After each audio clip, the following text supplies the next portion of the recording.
Welcome to the Bulls Guys Podcast, episode 14. We got a special show for you today.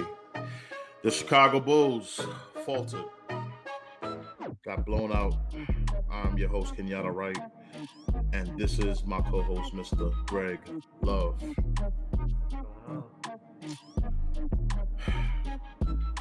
Miami Heat, man.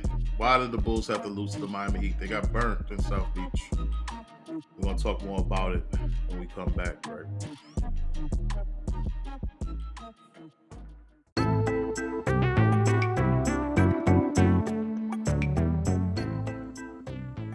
How do you feel about the Bulls? How would you like to be on our show, the Bulls Guys Podcast, and give your thoughts on the team? Send us your emails at talkingbulls82@gmail.com, and we'll be glad to have you on.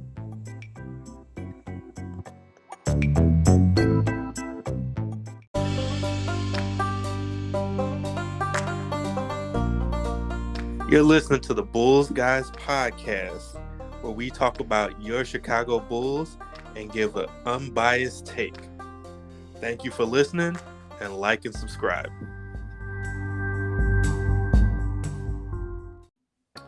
All right, welcome back to the Bulls Guys Podcast. So, Greg, the Bulls went up to South Beach and got hammered, and this is the 15th loss for the Bulls against top teams in the NBA for either conference. The Bulls losing by 13 points in South Beach. It seemed like it was going to be much worse than that. Miami up as much as 24, their biggest lead of the game. The Bulls' biggest lead of the game was 4, which was early in that first quarter. So the Bulls never really got in control of this game and even got ahead, and were fighting from behind the whole game. Yeah, man, it was a terrible game. I felt like the Bulls just did not come prepared to play. They were giving up a lot of second chance points. They were turning the ball over, threading the needle, gambling on a lot of passes that weren't there. And I've seen this from the Bulls plenty of times with these turnovers, with passes that they just gamble with and guess, oh, it's going to get there. We have to protect the ball a lot more. And I felt, the interview that I heard from Demar Derozan, which we're going to get into those sound bites a little later in the show. We're going to give that to the fans, and we're going to talk about that. But overall, Greg, what did you think about the Bulls' effort in this? I know how I felt, and I'm going to give more on and elaborate a lot more on how I felt about the blowout. But what did you feel about? How did you feel about this game? Not what did you see? How did you feel about how they performed, their effort? Honestly, I felt like it was a lackluster effort. Mm-hmm. Definitely did not put our best foot forward. And like you said, horrible against top teams. I thought this was a chance to actually make a statement. Mm-hmm. But this kind of goes back to what I was talking about last podcast about how the Bulls seem to really struggle against physicality and like tough-minded, gritty teams. You got Memphis, who going by Grind City or Grit City or whatever it is, right? And now you got Miami, who we know is a physical team, a tough team, especially a mentally tough team with the guys they got. And the Bulls just faltered in both games. And I think that's a real issue. Man, for me, I felt like it was just, here's the thing. We've seen this before. You weren't surprised by this because you knew that you was battling this team for the number 1 seed. You lost to this team twice already. So you know what they're capable of. You know how they play defense. You knew it was going to be a war. You were off a day. You had a day off. You didn't have it back-to-back. Yep. You knew it was very important. How do you come prepared like this to play in a game like this of this magnitude? This wasn't the Kings. This wasn't Detroit. This was Miami Heat, the team that's battling you for number 1, and you came unprepared to play. I'm starting to question the focus of these players and if they really have a goal in mind. Are you just looking to make the playoffs and get respect? Or are you trying to fight to actually win a championship and be the best in the Eastern Conference? I think I'm starting to see a lot of complacency from these guys. And, well, we got in the playoffs. We're one of the top 2 seeds. We don't have to really put our best effort every night. You don't have, do they have a goal? I don't think they have a goal, Greg. That's not what I'm picking up. I'm picking up that they're satisfied. They're making excuses about injuries and guys are gone. So just because guys are out, that mean you're not going to come to prepared to play because guys are out. They don't have anything to do with you. So it's this. I'm not liking the excuses and I'm not liking the complacency of these guys.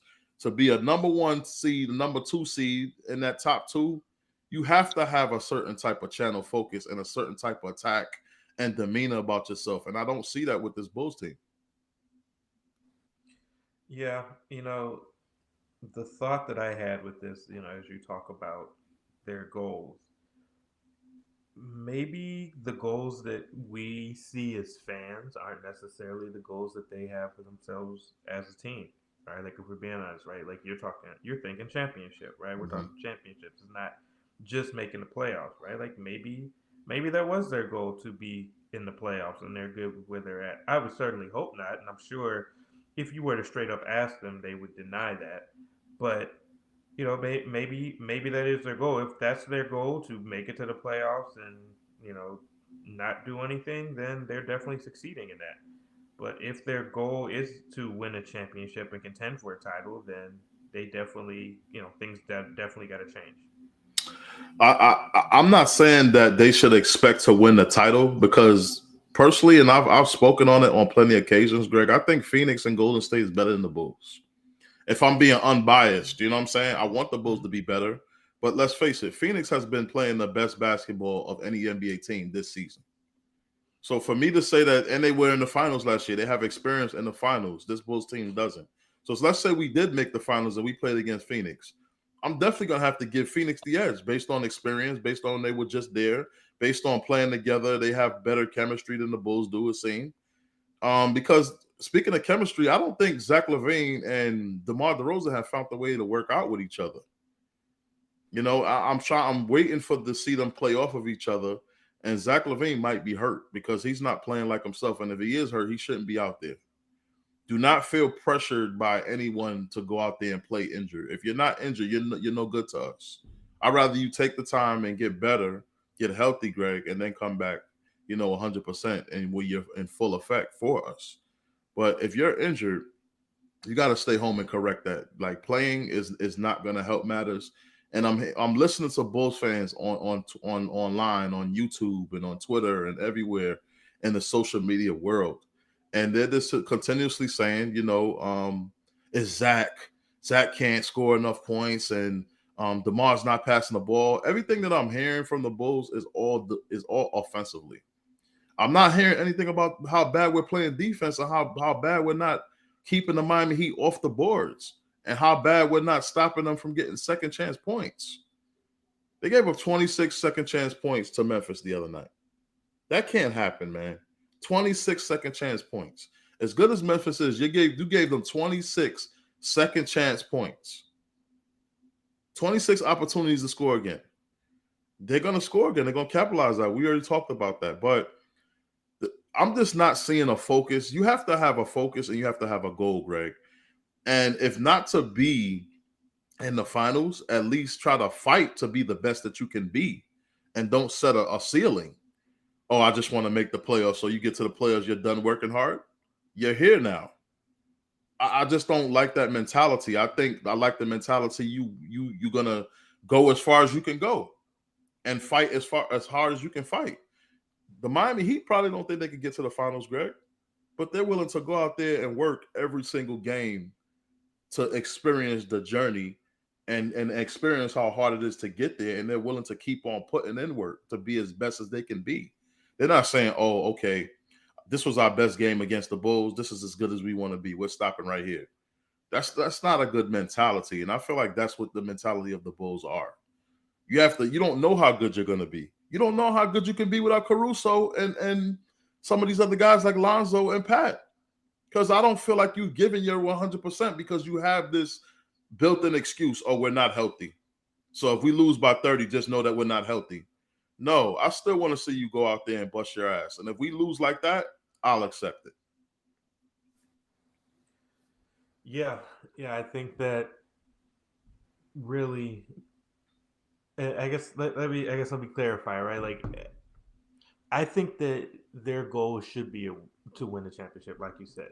Like realistically, if they can or not, because then what are we like? What are we doing this for? If that's not your ultimate goal to win the championship, right? Like, so I feel like that should be their goal. That should be their aim, not just making the playoffs, right? Because I know in other sports it may be a little bit easier, right? Like once you get in, but realistically too, like once you get in, anything could happen, right? Like we've seen 8 seeds knock off 1 seeds, right? Like we've seen, you know, lower seeds make it to the finals when it wasn't expected, right? Like I'm not going to sit up here and say I expect them to win the championship, but I feel like that should be their goal going forward. And like you said, they should play like they want to, right? Like if you're playing your best and you're clearly playing your hardest and you lose, okay, that is way easier to accept as a fan. All right, we gave it our all, we lost. You know, we did the best of what we could, right? But to sit back and feel like, oh, like you said, have the excuse, we're not healthy yet. We'll wait till we get healthy. We'll wait till we get healthy, right? Like that's just an excuse. That shouldn't excuse you from playing as hard as you can, giving it all you got. In fact, you should try to play harder because you know you're missing pieces, right? Like they should fear the fact that, oh, when we get healthy. Right now it's just this lame excuse of, oh, when we get Caruso back and when we get Pat back and when we get Lonzo back, then what, right? Like it's not really a fear. It's just like, oh, okay, that's what you're saying, but you haven't proven that you're competent without them, right? And it's not like it's not not to knock anybody, but it's not like you're saying, oh, well, wait till we get LeBron back. Like he clearly makes like that big of a difference, right? Like in this context, like Caruso, Lonzo, Pat, they're really good players, but they're not transcendent players either. So for you to keep falling back on that excuse when your best player should be the one leading the charge, right? Like that's not a good look, man. Like it's and what I've seen, especially when you brought up defense on the defensive end, from your leaders, from Zach, from Demar, they don't seem interested at all. They're just like, all right, whatever. Oh, my man blew by me. Okay. And now you putting Vooch in this position where we get on Vooch practically every podcast about, how he's lacking on defense, but they're not helping him out either, right? Like they're letting their man get past them, and it's like, okay, well, we'll get the ball back and I'll try to score. That's not a good mentality to have. They need to step it up on defense more than anybody because as a leader of a team, you got to set the tone, right? Like if guys see you playing in the way that Javante plays defense, no matter who it is, he's getting into them, right? Like Caruso, when he's on the floor, he's getting into them. It doesn't matter who they are, right? Like if you, as a leader, as Demar, as Zach, if you set that tone, that's gonna set the tone for everybody. Now you're gonna see everybody out there getting into their man, and now you're gonna look a lot better on defense, which is gonna give you better looks on offense. Yeah, like because listen, Greg, listen. You're not gonna win them all. So for our listeners at home that thinking K-Dub is saying that I expect the Bulls to win every single game, that's not the case. I do not expect them to win every game. I do not think they're going to go 82-0. What I'm saying is that the effort has to be there. And I don't care who was out. Nobody at home could seriously tell me that was a Bulls fan that this team gave it their all yesterday. Miami probably still could have won, but you can't, as far as the Bulls go, can y'all honestly at home, leave your comments below. Do you honestly at home or on YouTube listen to this, think that the Bulls gave their 100% effort in that game yesterday? And if your answer is yes, and you seriously believe that, okay, I'll live with that. But you don't believe that. Let's be honest. I've seen guys getting easy layups. I've seen guys just standing there while guys was just shooting on baseline. The effort just wasn't there, man. They weren't trying.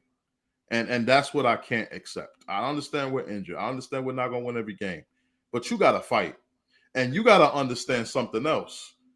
This is not just any other team we played against. This is a rival.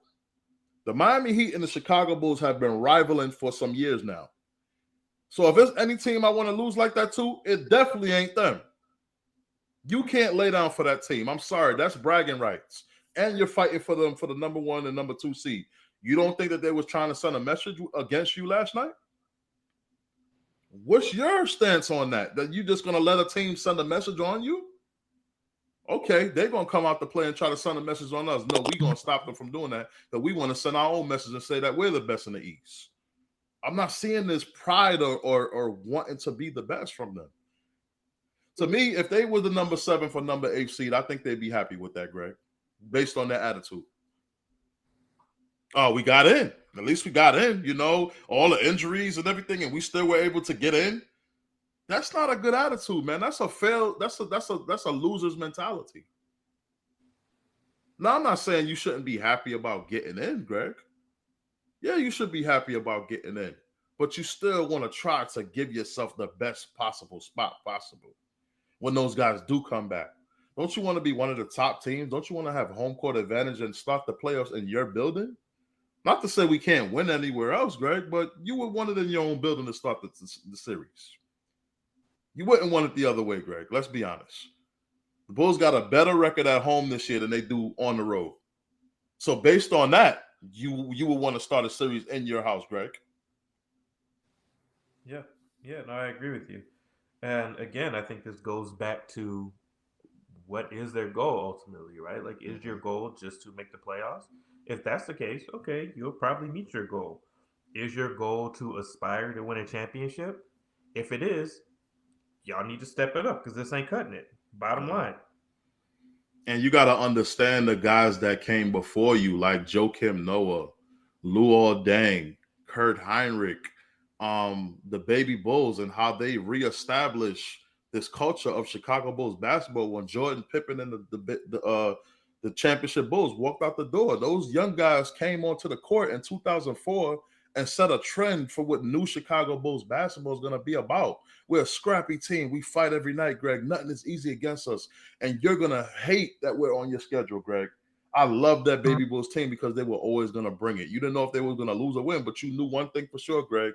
They was going to bring their best game. And you was going to have to fall on the ground and get rashes on your arm, scrapes, elbow scrapes, cuts. You was going to get all of that playing against that Baby Bulls team. It was not going to be anything easy.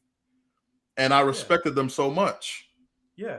I mean, to your point, like with those Baby Bulls, when teams came in, they had to earn a win, right? Like that was it. Like it like you said, it wasn't going to be easy. If you won, okay, you won. But, it wasn't like we just laid down and, we let you in. Like, no, you had to go out there and earn it. You had to go out there and fight for that win. And at times, this year with this team, I'm not seeing that fight. I'm seeing them just being like, all right, well, we're down. All right, let's just start thinking about the next game, right? Yeah. Like, and that's not a good attitude to have, man. Like, they need to get it together. Some things need to change. But this kind of goes back to what I said a few podcasts ago, that Billy Donovan is insistent on playing small. Okay, fine. Like, before we got Tristan, all right, I could see why you do it. But now you actually have size and somebody who can actually complement Vooch and would be good. So you can play them together, especially when you're playing teams that have size, like Memphis did, right? And he still refuses to do that. I get you want to get Javonte in. I'm not arguing with that. He hustles. He's great. But at the same time, he's still 6'4", right? Like, he can't consistently be up there guarding Bam Adebayo, guarding, Jaren Jackson Jr., right? It's just not going to work. Right? Like, you have size. Use it. Yep. And this is the things I don't like either, because did you know that AK sent Cook to the G League? Did you know that? I did not know. He sent Cook to the G League. From what I hear from sources, he sent him to the G League. So a player like Cook, we could have used in this game. Yeah. Dude, I don't think AK or Billy Donovan understands what type of players should be used against certain teams, and what type of players need to be used to display a certain style on the court. Cook works hard. He finishes at the rim. He's not a jump shooter. And maybe that's why they got rid of him.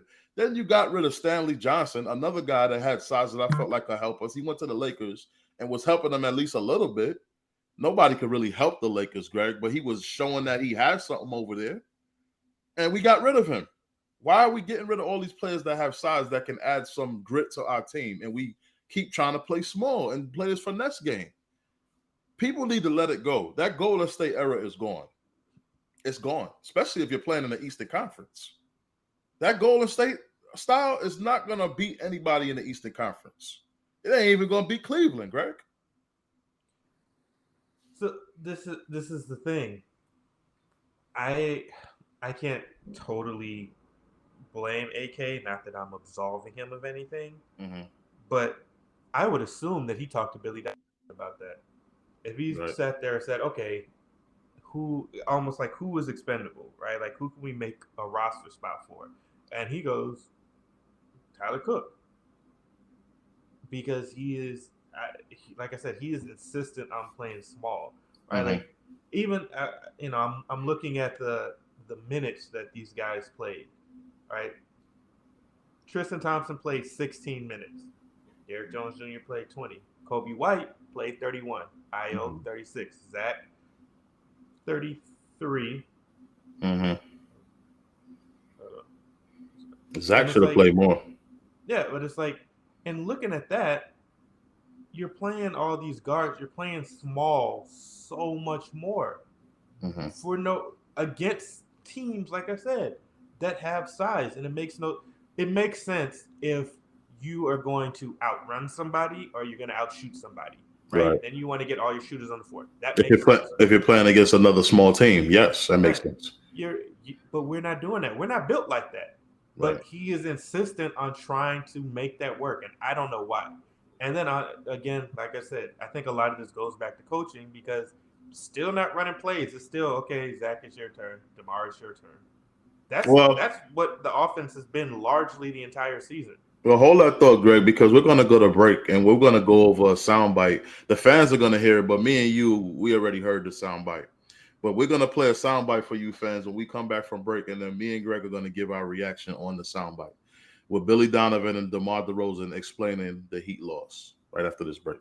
You want the most uncensored and unbiased podcast?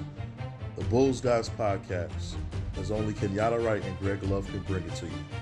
Follow us on Anchor, YouTube, and all social media platforms. You can use your support.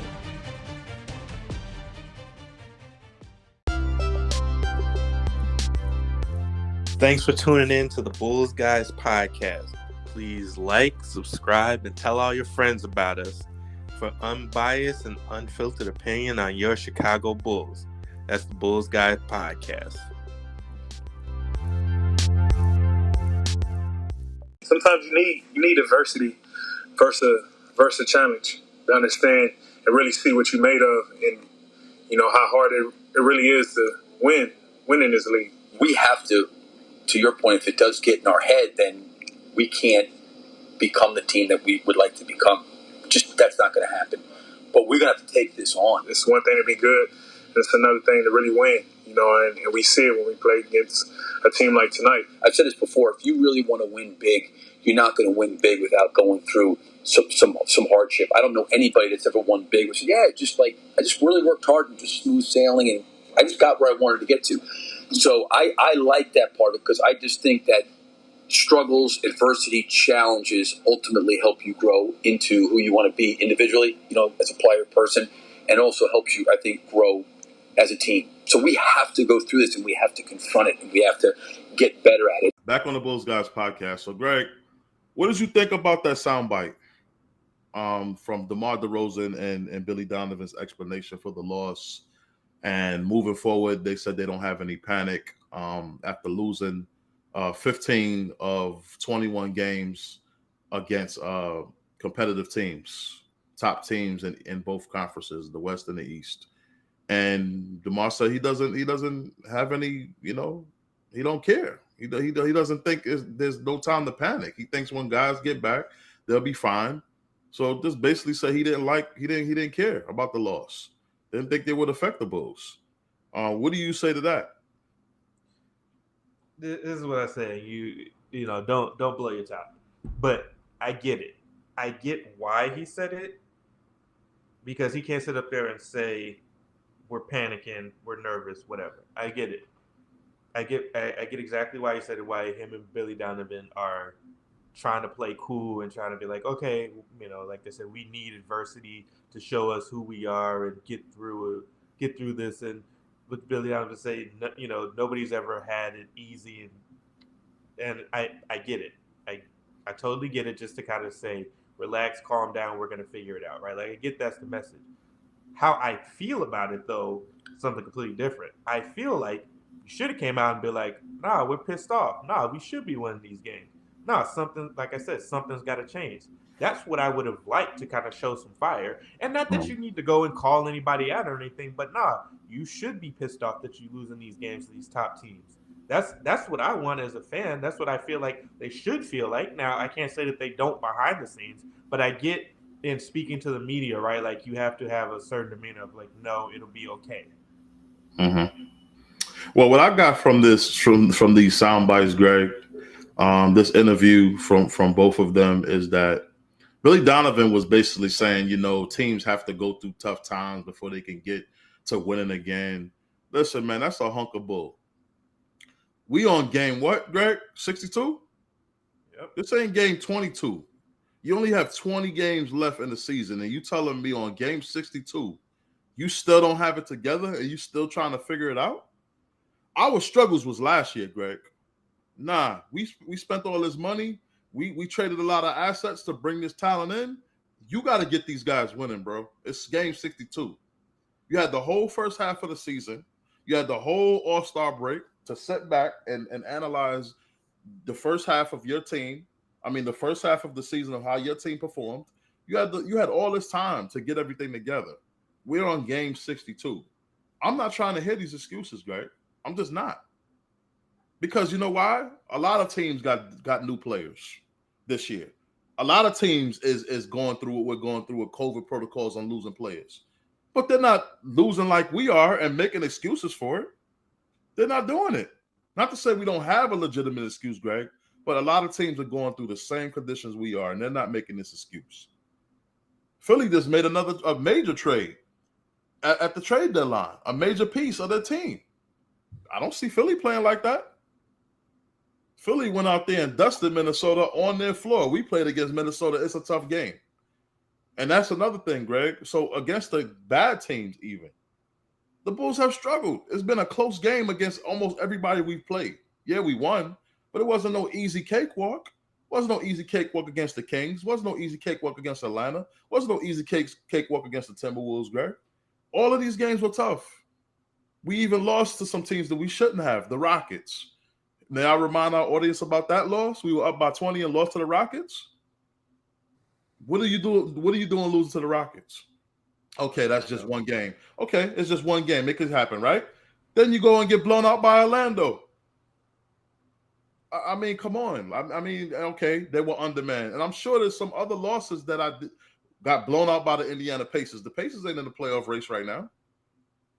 It's like we gave up all of these pieces, man. And another thing, I didn't like the fact that we passed on Miles Turner because I felt like he was a player that could have made a difference.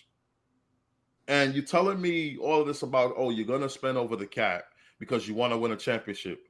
That might have been your chance to add to win a championship to this year.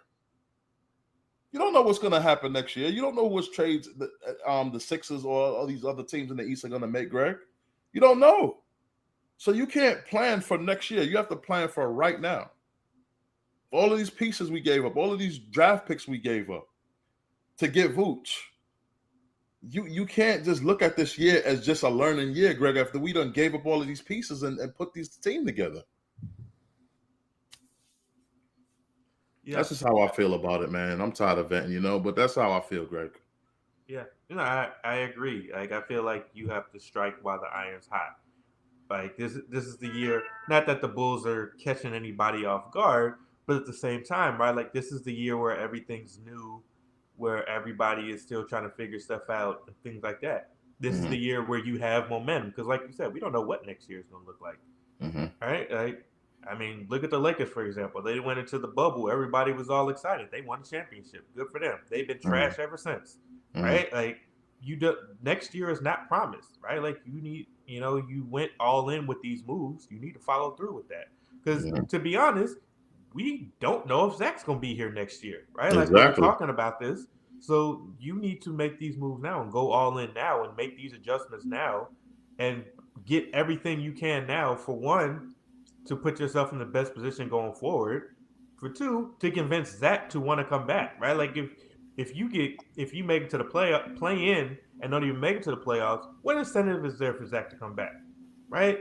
Or if he gets bounced in the first round badly, what incentive is there for him to come back? Like, no, you need to go all in with everything and get as far as you can.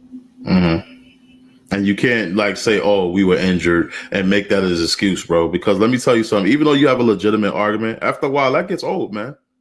Nobody don't want to keep hearing you were injured. You were injured. Okay, what did the guys on the floor that weren't injured? What did they do? That's going to be my first question. Because, I mean, the thing is, you nicer than me. Because honestly, you could say, "Are we injured?" And like you said, it's a real thing, but nobody cares. Nobody cares, bro. You still got to go out there and play with who you got. Nobody cares you injured, right? Like at the end of the day, we're gonna look at the record. We're not gonna be like, "Oh, the Bulls are injured." Like 10 years from now, we're gonna look back and be like, "Oh, this team underachieved," or "Oh, this team overachieved," or whatever it is, right? Mm-hmm. We're not gonna care about the injuries or none of that. Nobody cares. Like these teams that they're playing, they're not like, "Oh, we should take it easy on Chicago tonight because Zach's injured or Lonzo's out." No, they're like, "No, we want to go out there and kick y'all ass." That's how it is. Yeah. Nobody cares. They don't, man. All right, Greg, we're going to go into your segment now. You had some news that you wanted to air out on the air to me, and you wanted my reaction to it. All right. So this was a semi-trade proposal from the heavy Sean Devaney. I hope I'm saying that right. But this came from an anonymous NBA exec. And I'll read you the quote, okay? Mm-hmm. So it says, "Chicago is the one place I could see AD saying, okay, if you're going to trade me, send me home. He's always wanted to play for the Bulls. It's not that it's a big secret. He wants to do something for his city. If you're in Chicago, I don't see how you don't make the offer and at least feel it out. But you would have to send DeMar DeRozan back. Plus, I say either Pat Williams or Kobe White. And if it's White, it's drafting too. I think that's something that would at least have them go say, well, he wanted to go home. I like DeRozan and LeBron together. You get Kobe White, you put the pick for a bet. It's not a bad deal for the Lakers either." Mm-hmm. Now, I know my reaction to this, but I wanted to hear your reaction. The guy gets injured too much. That's the first thing that comes to my mind. Is he going to be healthy enough to stay on the court? Because, listen, let's be honest, man. How much have we been seeing this guy get hurt since he's been with LA? I can't even count. But as far as like the fit, man, we needed him like last week. You know what I'm saying? We need a big man like him that can score, that can also defend, that can block shots. That's a presence. But he got to be able to stay healthy. So if he's able to stay healthy, which I don't know how you can predict that or try to, make that not happen. If it's your body it's your body. You know what I'm saying, Greg? If your body's not used to certain things and it's prone to injuries, your body is what it is. I don't think you can change that. Based on that, I don't know, man. If there's not a better option out there, I probably would take him, Greg. But if I did take him, right, I would make sure I had a backup for him to step right in case he was going to miss a majority of the season. If he's able to stay healthy, you pair him with DeMar, Zach, and Lonzo. It's a championship team, Greg. It's a championship team right away. Okay. All right. Well, let me read this off to you because you made a good point. Anthony Davis games played in 2020, 62 games. 2021, 36 games. 2022, 37 games. Of course, the season's not over, so that may increase. I would not trade DeMar for Anthony Davis at this point because, like you said, I get the potential of potentially getting a top 5, top 10 player in the NBA. It sounds very tantalizing, but like you said, the man cannot stay on the court. That's my biggest issue. Is your greatest ability is availability, right? And this man has never shown the ability to be available. Yeah, so that's a little over 25% of the games. Right. So we're saying I could get you for maybe a third of the season each season. Right? Like that's not gonna cut it, especially for a team that has championship aspirations. And couple that with the way that DeMar is playing right now, right? Like that would be a hard sell for me. Now, I say this: I would trade for him, but not with those terms. Right. I'd say I'll give you Vooch, I'll give you Kobe, and maybe I'll give you a second round pick because based on what I've seen, he's not going to play. Right? Like, at least the guys that I'm sending you are going to play. Like, Vooch shows up. Regardless if he plays well or not, Vooch shows up. Kobe shows up. Right? So, I'm not going to give you, one of my top 2 players on my team who's playing at an MVP level this year. And, one of my key guys off my bench. And one of my pieces that I see for the future. And then possibly a first round pick. No, I'm not doing it for somebody who I can't really rely on. Makes no sense for me. Well, I don't know how the Bulls are gonna do it because I haven't got a chance to look at the salary cap. I will do that soon. But I don't know how they're gonna get what they need because they need way more than just a big man. I think they need a better bench. And maybe, if guys come back healthy, we'll see the full strength of the bench because we've been starting some of the bench guys. But there's some guys on this bench that I think shouldn't even be in the NBA, man. We already talked about this. Malcolm Hill, Tony Bradley. I don't think he should be on the team. He should be somewhere else. He's got a player option for next year, so he shouldn't even be in the NBA, man. They got rid of McKinney already to make space for Tristan Thompson. But it's just, man, we need some energetic. Like, look how Miami's bench was playing last night. We need a bench that's going to come in and pick up the slack right where we left off, where the starters left off. And you didn't even know the starters were there in the game. You didn't even realize it based on the way they bench played. It's like, man, they have a system and everybody falls in line with it, and they just keep everything going. They block shots. They never give up on any plays. They had a couple blocks where I'm like, man, it's a 30-point game. You didn't have to even hustle for that. They wanted it. They want the block. I want a hungry team like that, Greg. I do think, for one, if we're looking at reshaping the roster, I don't think there's really going to be a lot that you're going to be able to do so much. And looking at the guys you're going to keep, so Lonzo, Caruso, you got to keep Troy Brown Jr., Demar, Javante, Zach, Vooch, Kobe, Patrick, right? Like, so that's probably who we're going to keep, right? You could probably have to, if you want to, try to re-sign Derek, which I would re-sign him. I want to re-sign him because I think he would have a role on this team. Yeah, based on the style I want, he fits.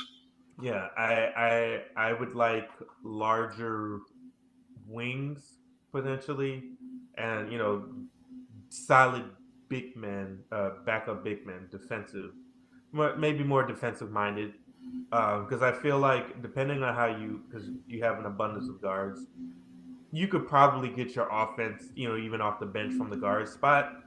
Mm-hmm. So I would like them to see more of a defensive-minded big, or I'd be good like if you got one of the Morris twins, somebody like that. I think that could potentially work as somebody coming off the bench. But yeah, I do think this Bulls team does need some tweaking, but I don't think it needs just a complete overhaul. Like you said, I do feel like too a lot. Half these guys are going to be gone anyway.